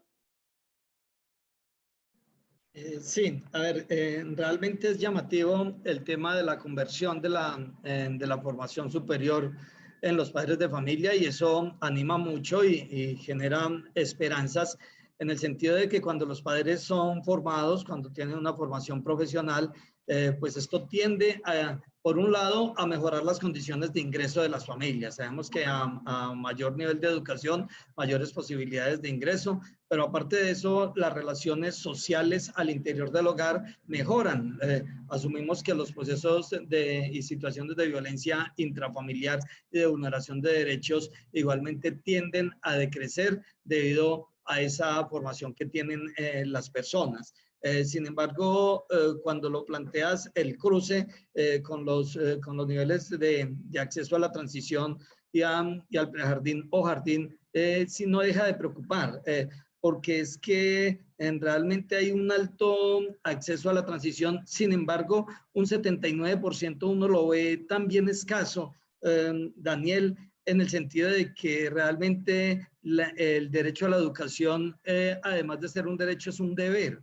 Y entonces, en ese orden de ideas, si solamente están yendo a la transición, que además está planteada la transición como un año obligatorio de la educación formal, estamos acudiendo entonces a un 20% de niños y niñas que no están disfrutando de ese proceso educativo formal que ya debe ser obligatorio. Y entonces, si nos enfrentamos a ese escaso 18.6% de la atención que se le está haciendo a los niños en el prejardín y jardín, es ahí donde uno comienza como a pensar un poco en torno a si debe ser obligatorio o no el acceso de los niños a los procesos de educación inicial, por llamarlo de alguna manera formal, en los centros de desarrollo infantil, o si ese proceso de formación inicial que están recibiendo en el hogar es fundamental para ellos. Yo creo que la profesionalización de los padres de una u otra manera va a apuntar a que ellos igualmente comiencen a generar espacios de pensamiento orientados a ver qué es lo mejor para los niños. Si realmente ese niño debe estar en un espacio de socialización, bien sea a través de los centros de desarrollo infantil, hogares comunitarios de bienestar familiar para aquellos focalizados, o si esos niños realmente debieran también estar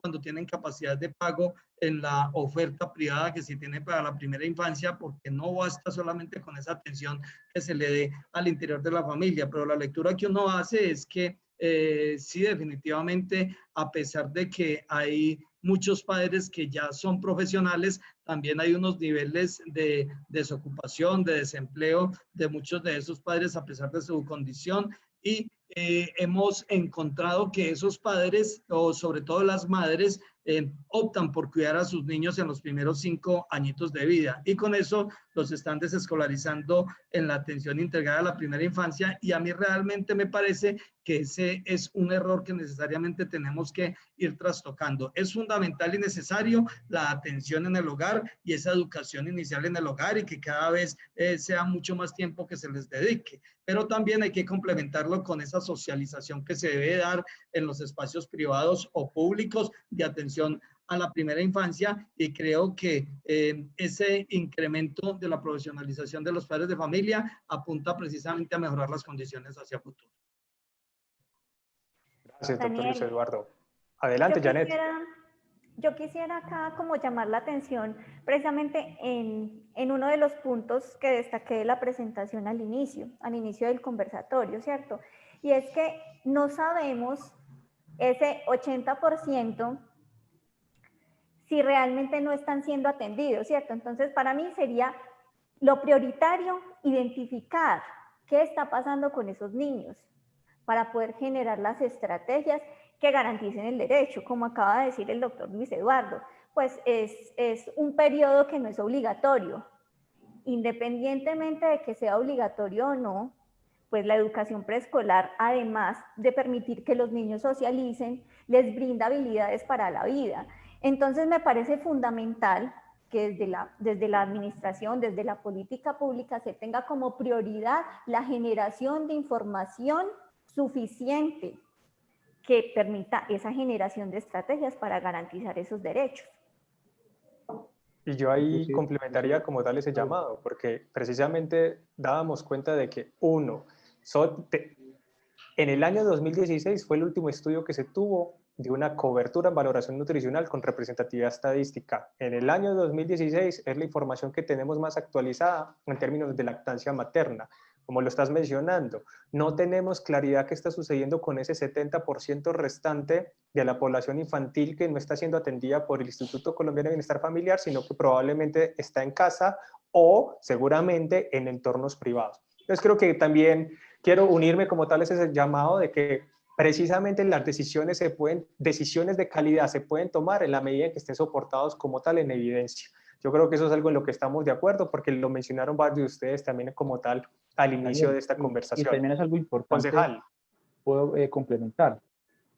Si algo, la preocupación del 70% de estos niños que están sin identificar, digámoslo así, también la preocupación aumenta cuando pues la responsabilidad de la administración, Secretaría de Educación solamente, digamos que entre comillas, puede responder por transición.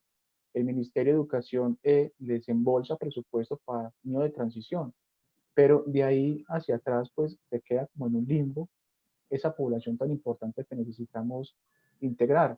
Y es por esto donde aquí, y la doctora lo expresaba, necesitamos la política pública de educación, pero que sea desde el orden nacional. Partiendo de esos lineamientos, pues se puede aterrizar al territorio y poder complementar dichas acciones para que se genere tanto en el ámbito público como privado, y esos niños no queden desintegrados de cierta manera. Hay que generar, de acuerdo a la Constitución del artículo 44, el derecho de los niños prevalece para absolutamente de todos. Y es por eso que esa política pública de educación me parece importantísima que se empiece a tejer desde el ámbito nacional. Entonces sería como un aporte importante que hacer y llevarlo a gran escala, inclusive al Congreso de la República. Muchas gracias. A ti, concejal. Vamos a ir cerrando este espacio, precisamente ya para darle paso a la profesora del CINDE que nos va a acompañar como tal con las conclusiones, así que me voy a permitir hacerles una pregunta más de cara hacia adelante. Y quiero iniciar contigo, doctora Paula, y la pregunta es la siguiente en términos como representante también de la Fundación Éxito, y es, ¿qué espera la Fundación Éxito respecto al comportamiento de la desnutrición crónica en el país, precisamente en medio y después de esta coyuntura? Bueno, Daniel, yo creo que esa es una pregunta muy importante para finalizar, porque finalmente creo que también es una de las conclusiones con las que debemos quedar, y es que lo más posible es que la desnutrición crónica aumente en el país y de manera consecuente también en las regiones y en las principales ciudades. Y esto es porque la desnutrición crónica es un asunto multicausal, es decir, es causado por diferentes factores y muchos de ellos son factores socioeconómicos. Aquí entonces uno de los ejemplos es que cuando hay muchos autores que estiman que cuando hay un descenso en el PIB, eso causa inmediatamente un incremento en la prevalencia de desnutrición crónica en el país. Entonces, muy seguramente eso pasará los próximos años. Tenemos que estar conscientes que esta va a ser una situación muy difícil. La pandemia ha causado pérdidas de empleo, ha incrementado tasas de pobreza, eso ha hecho que los hogares tengan menos ingresos y en consecuencia esto va a traer entonces un impacto negativo para la seguridad alimentaria de los hogares y el acceso a los alimentos. El DANE, por ejemplo, en mitad de año hizo una encuesta que se llama la encuesta de pulso social y estimó que del total de las personas que antes de cuarentena consumían 3 comidas al día, el 23% pasó a comer solo 2 comidas. Y en la encuesta de percepción que acabamos pues también de ver, hay un dato que nos llamó pues mucho la atención y es que en Manizales, por ejemplo, el 12.5% de las personas encuestadas que tenían niños menores de 5 años también manifestó que la alimentación de estos niños en estos meses de cuarentena había sido insuficiente.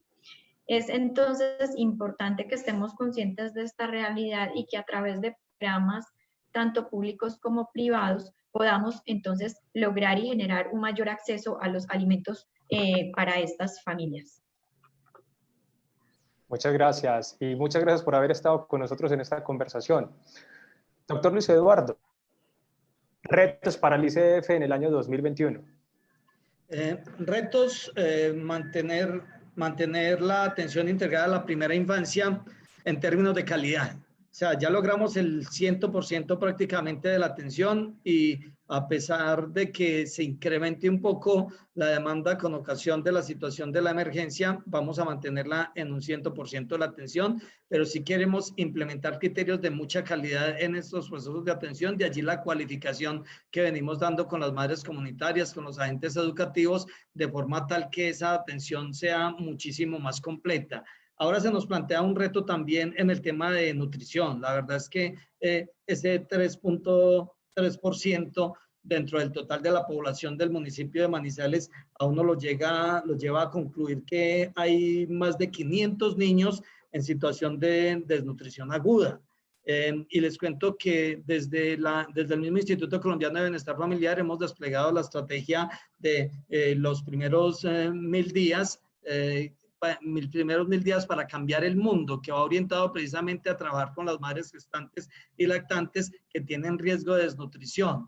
Y cuando salimos a hacer las búsquedas activas de esta población que vamos a atender, no hemos encontrado más de 65 niños. 64 en el año 2019 y 65 en el año 2020. Entonces uno se pregunta, ¿dónde están estos niños realmente? ¿De dónde me están saliendo estas cifras? Entonces siento que uno de los retos importantes que vamos a tener es trabajar con la implementación de sistemas de información. En coordinación con las diferentes instituciones públicas, con la alcaldía municipal, para que esa información que fluye sea una información cierta que nos permita adoptar políticas públicas y la ejecución de programas. Hoy, por ejemplo, cuando ustedes me dan esta cifra, yo me voy a ir para Bogotá a pedir plata para atender a 500 niños con desnutrición en el municipio de Manizales y probablemente me dan la plata, pero cuando voy a atender los niños no los encuentro solamente 65 niños. Entonces es ahí donde tenemos que entrar a hacer depuraciones correspondientes en este sentido. Janet nos llamaba la atención en el tema de las coberturas en prejardín y jardín. Sí, habrá mucha oferta privada que ni siquiera se oficializa ante la Secretaría de Educación en materia de atención a la primera infancia y están atendiendo a los niños. Y el hecho de que no se oficialicen no permite tampoco hacer vigilancia y control. Entonces me parece que ese tema de los sistemas de información es algo que nos convota. Y la infraestructura en primera infancia. Tenemos que trabajarle duro a crear esos espacios físicos adecuados para que los niños perfectamente puedan tener esos espacios. Tenemos que trabajar el tema de Nuevo Colón, si no nos quedamos con el espacio que tenemos en el momento, por lo menos propiciar la construcción de un centro de desarrollo infantil para 300 niños en el centro de Manizales, que me permita atenderlos con calidad. Pero el tema de nutrición es algo muy importante que necesariamente nos tiene que convocar a todos también. Doctor Luis Eduardo, muchísimas gracias por haber estado con nosotros en este espacio y por todas las contribuciones que hizo como tal para el debate. Doctora Janet, yo sé que usted es la directora de la Fundación Nutrir. Sin embargo, también es importante mencionar que todo aquello que estamos haciendo sobre primera infancia es el resultado también de un esfuerzo colectivo que llamamos en la ciudad la Mesa Primero la Infancia. Precisamente el informe sobre primera infancia del 2019 se adelanta por el apoyo decidido de la Fundación Éxito en colectivo directamente con esta mesa e impulsado, por supuesto, por la experticia de los investigadores del CINT. La pregunta es más bien en términos de participante dentro de Mesa Primero la Infancia. ¿Qué continúa para la mesa en el año 2021? Daniel, sencillamente velar porque la primera infancia siga siendo prioridad en política pública. Que sea, así como los niños y las niñas son la piedra angular de la sociedad, entonces que también se convierta en la piedra angular de todas las administraciones, la actual y las venideras, ¿cierto? Que todos los agentes y los actores que estamos alrededor de la primera infancia tengamos todas las herramientas suficientes para ser garantes de esos derechos. Y para eso se creó y existe la mesa y por eso estamos luchando, para que el tema de primera infancia siga permaneciendo y sea una prioridad de todos los gobiernos.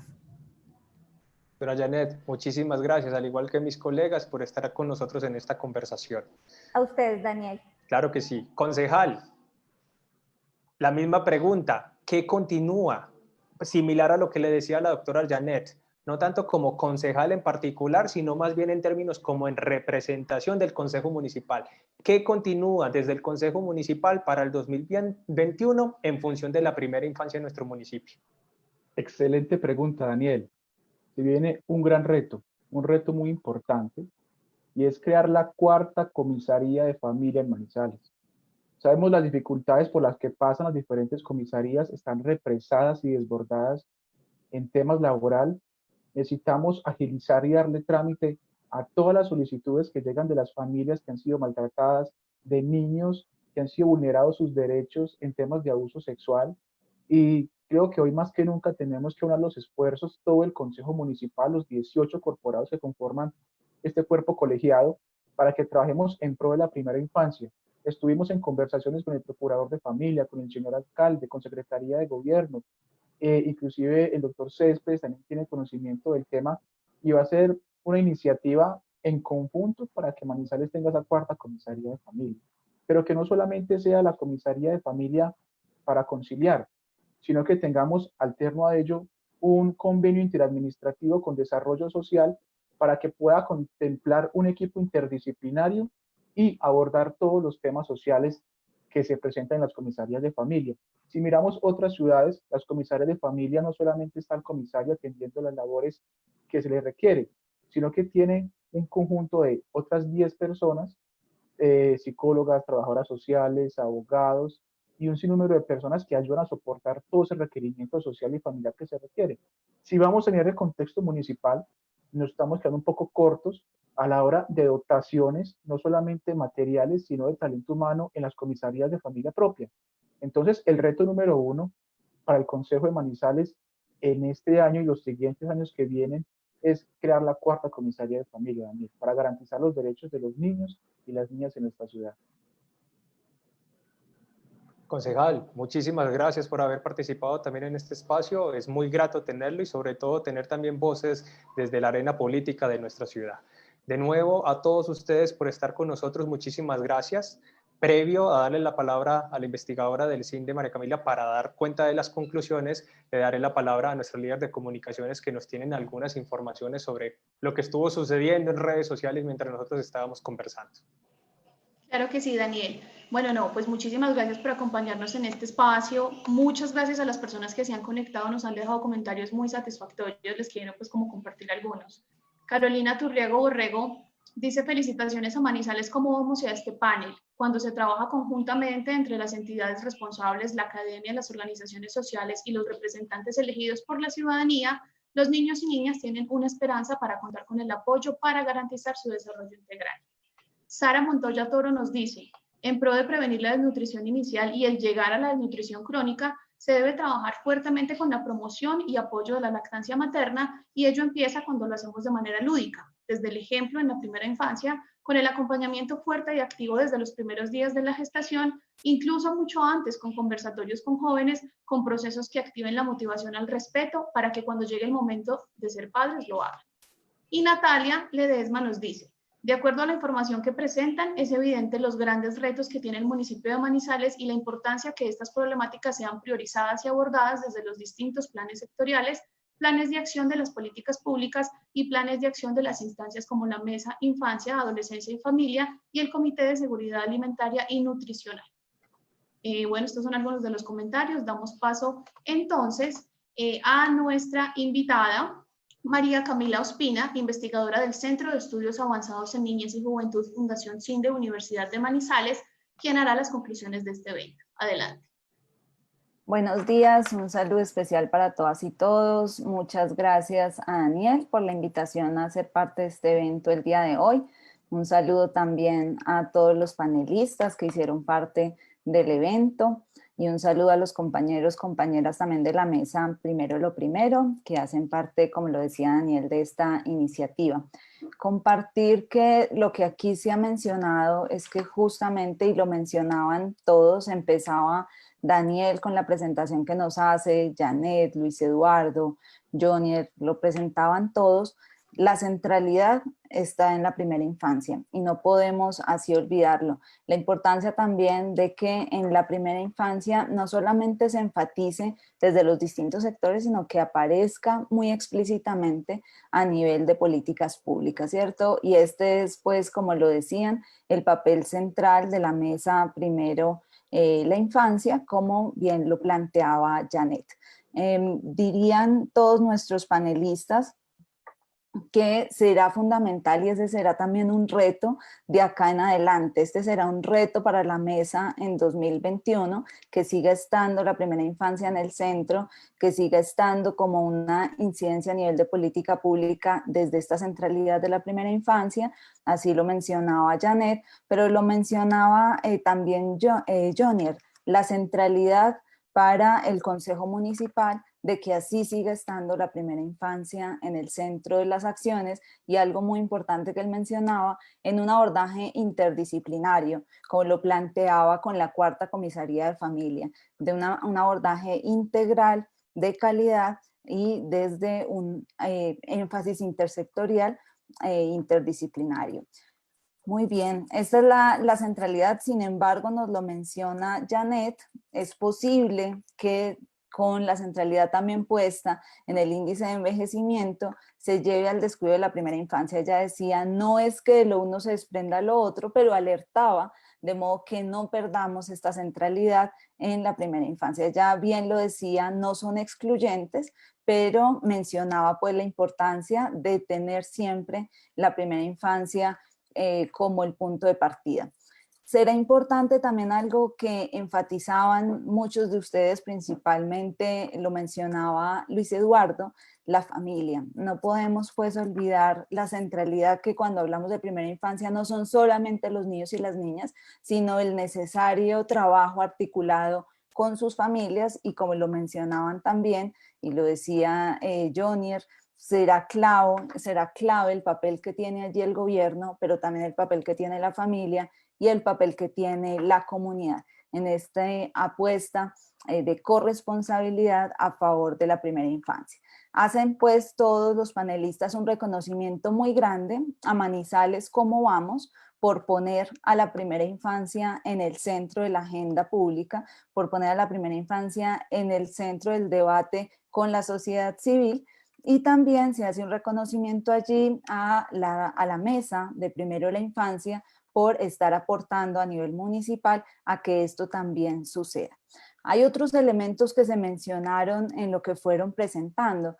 Por un lado, Jonier enfatiza en la importancia también de atender a esto de la pobreza extrema y cómo ante esto es necesaria una política integral que articule lo social, lo educativo, la salud, pero que no solamente se oriente a la atención socioeconómica, sino también este abordaje psicosocial y por ende la importancia del vínculo familiar para que esto sea un ejercicio autosostenible en el tiempo. Y allí pues diríamos que es similar lo que plantea al respecto Luis Eduardo cuando ejemplifica todo el trabajo que hicieron alrededor del Centro de Desarrollo Infantil que se creó, Nuevo Colón, cómo justamente lo que logran es como una respuesta ante esta violencia estructural o ante esta pobreza extrema que se presenta en las trabajadoras sexuales, poder dar una respuesta pertinente, integral y de atención y protección a los niños y niñas, a los hijos e hijas de estas trabajadoras sexuales. Y hace pues él un llamado desde el ICBF frente a que este es uno de los retos, cómo lograr allí poder mantener la infraestructura de este lugar, pero cómo también sigue siendo un reto para el ICBF poder contar con infraestructura que favorezca esta atención integral a todos estos niños y niñas y en particular a aquellos que se encuentran ante situaciones como esta de pobreza extrema. Otro elemento central del que se estuvo hablando acá en el debate fue la salud, y allí estuvieron hablando también muchos de nuestros panelistas. En particular, Jonier y Luis Eduardo nos llaman la atención frente a la mortalidad infantil de menores de 1 año. Y la pregunta que queda allí para todas las personas que están escuchando esta presentación son cuáles son las causas frente a la mortalidad infantil y cuáles entonces, ya develando esas causas, la responsabilidad o las posibles acciones que podría tener la administración municipal, pero también cuáles son las acciones que podrían encaminarse hacia las familias. Y allí mencionaba, por ejemplo, Paula, la importancia de los controles prenatales, de la alimentación de estas familias, las implicaciones que también tiene lo relativo al embarazo adolescente. Y allí, por ejemplo, Janet mencionaba, aparece frente al embarazo adolescente la estigmatización, cómo las mujeres tienen que aplazar su proyecto de vida, pero también cómo puede llevar a que justamente se lleve a una mala atención a sus hijos e hijas y bueno, habría que explorar si estas serían también causas o no de la mortalidad infantil de menores de 1 año. Nos dice Janet y nos hace, digamos, el énfasis tanto, por supuesto, desde su lugar de enunciación, pero también como vocera de la mesa Primero la Infancia, nos menciona pues que dentro de la salud no podemos olvidar la situación nutricional. Y allí menciona que no hay suficiente información. Nos hace énfasis también frente a esto, ya Paula, Luis Eduardo, nos empiezan a hablar de la desnutrición crónica, de cómo, y hacen el cuestionamiento, cómo esa desnutrición crónica ha venido aumentando en el 2019, cómo también esto se ha desbordado en Manizales frente a las mediciones del ámbito nacional y departamental.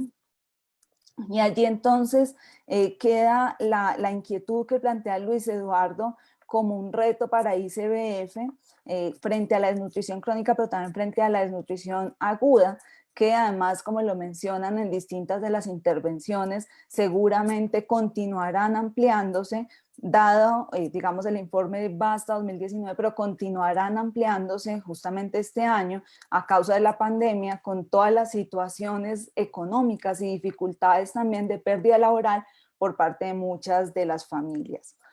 Menciona también Paula, frente a este tema de la situación nutricional, la importancia de la valoración nutricional, y se pregunta, como ya se venía preguntando también desde la presentación del informe de Daniel, ¿qué sucede? ¿Por qué no hay datos frente a la lactancia materna? Diríamos pues que este es un elemento central a seguir abordando porque justamente se ha reconocido a nivel mundial acerca de la importancia de la lactancia materna, mucho más como una alternativa también para contrarrestar las desigualdades sociales a nivel general de la sociedad, que allí estaría el mayor potencial. Entonces queda allí una pregunta muy enfática frente a por qué es que no hay esta información acerca de lactancia materna cuando es tan importante cuando hablamos de primera infancia. De otro lado, frente a toda esta situación nutricional, Paula menciona que esto tendrá unas implicaciones, por supuesto, físicas para los niños y las niñas, pero también cognitivas. Y eso también lo refuerza Luis Eduardo. Menciona además Luis Eduardo que esto tendría que pensarse desde la gestación, cómo desde la gestación se requiere la nutrición, cómo es fundamental pues todo lo que tiene que ver con la situación nutricional de los niños y las niñas, pero no solamente en sus primeros años, sino también, como lo menciona la ley de cero siempre, desde ese mismo momento de la gestación. Allí también nos plantea Luis Eduardo frente a la salud, nos dice, bueno, ¿qué pasa entonces con el aseguramiento de la salud, teniendo en cuenta que este es un derecho fundamental de los niños y las niñas en sus primeros años de vida y por supuesto pues de los seres humanos, pero diríamos pues de los niños y las niñas? Cuestiona la falta de oferta. Otro elemento que destacan nuestros panelistas y en lo cual hacen mucho énfasis es la educación. Al respecto, Jonier cuestiona en esta época también qué sucede en términos de la cobertura del Internet, teniendo en cuenta que ante una cuarta revolución industrial, donde la tecnología tiene un papel además tan central en este momento para favorecer la educación, nos menciona pues que hay allí unas inequidades muy grandes y que no siempre hay posibilidad de acceso tecnológico y por ende eso dificulta también en muchos casos el acceso a la educación.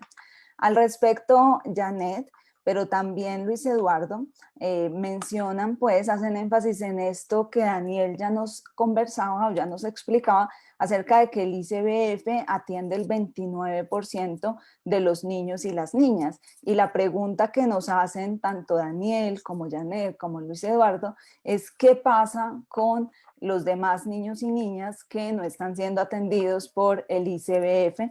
Y diría frente a esto, Luis Eduardo, que sería también necesario que la política pudiera dar cuenta o pudiera dar ciertas orientaciones frente a la atención ya a nivel privado para la primera infancia. Enfatizan muchísimo y esto lo enfatiza Janet, siendo vocera también de la mesa Primero la Infancia, en que frente a la educación hay que tener muy presente su calidad y que sea también una educación centrada también en la atención integral. Y esto lo retoma una vez más Luis Eduardo cuando nos menciona que este es uno de los retos que quedan para el ICBF. Nos hablan también, Janet, de cómo esta educación de calidad integral nos favorecen también la generación de habilidades para la vida que son también tan necesarias desde los primeros años de vida. Allí al respecto Luis Eduardo menciona la importancia de las acciones que ha tenido el ICBF en cuanto al apoyo educativo y psicosocial, y hace un llamado a las oficinas de planeación del municipio a que den también una respuesta oportuna y pertinente frente a este punto. De otro lado, mencionan que ha mejorado en algunos casos la educación de las familias e identifican que este es un elemento central, esto lo dice Luis Eduardo, pero también menciona que hay un nivel de desempleo muy grande y que algunas madres también en algunos casos optan por cuidar a los niños y atenderlos desde los primeros años de vida, y esto ha llevado en ciertos casos a la desescolarización, y él muestra pues la importancia que tiene la educación para la socialización de los niños y las niñas.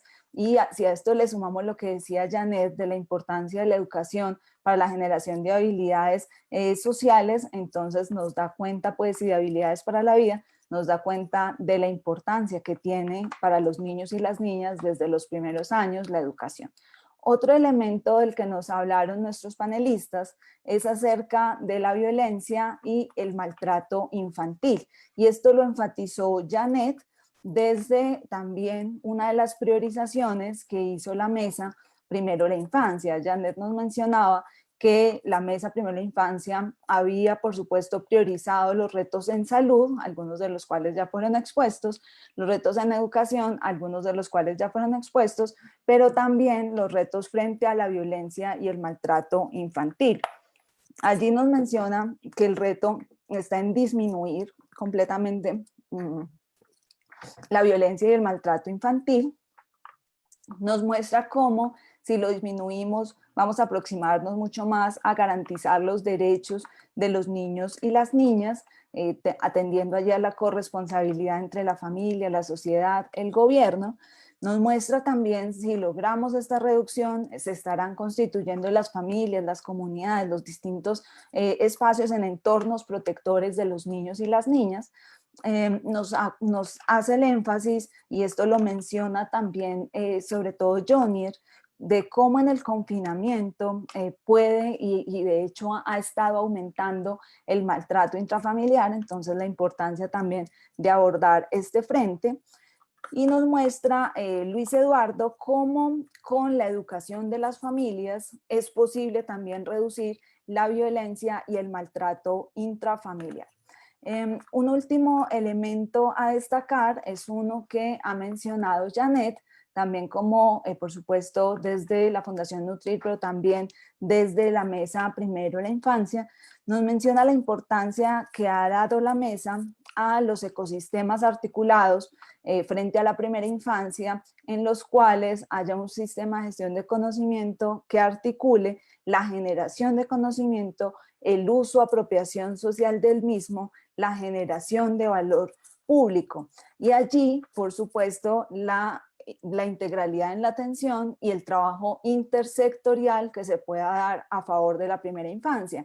Y este elemento que ha priorizado la Mesa Primero de la Infancia y en el cual además está trabajando en una propuesta a nivel municipal, es un reto que también coincide con uno de los retos propuestos por el ICBF, quien en voz de Luis Eduardo menciona que es fundamental poder tener un sistema integrado de información con vigilancia y control.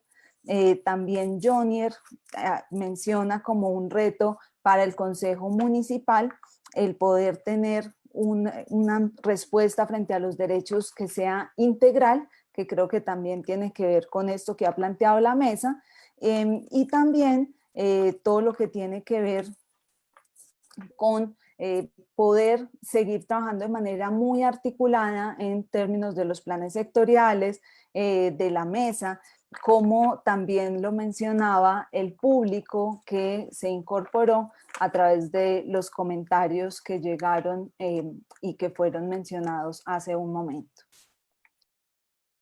Hasta ahí llegarían el resumen de lo planteado. Perfecto, María Camila, muchísimas gracias. Bueno, de esta manera, entonces culminamos este encuentro. ¿Cómo vamos? Conversemos sobre primera infancia y antes de finalizar tenemos dos invitaciones muy importantes para todos ustedes. La primera es el próximo martes 27 de octubre a las 5 de la tarde a través de las redes sociales de Manizales ¿Cómo vamos?, donde tendremos la presentación de los resultados locales de la primera medición de la encuesta virtual Mi Voz, Mi Ciudad. Y la segunda invitación es para la primera semana de noviembre, pues gracias al apoyo de la Fundación Éxito nuevamente, los 4 ¿Cómo vamos?, integrados por Cali, Medellín, Bogotá y Manizales, presentaremos a nivel nacional los resultados sobre primera infancia. Así que los invitamos a estar muy atentos a nuestras redes sociales y a agendarse con los distintos espacios sobre análisis de calidad de vida que tenemos para enriquecer el discurso y el análisis de la ciudad. Muchísimas gracias a todos ustedes y hasta una próxima oportunidad.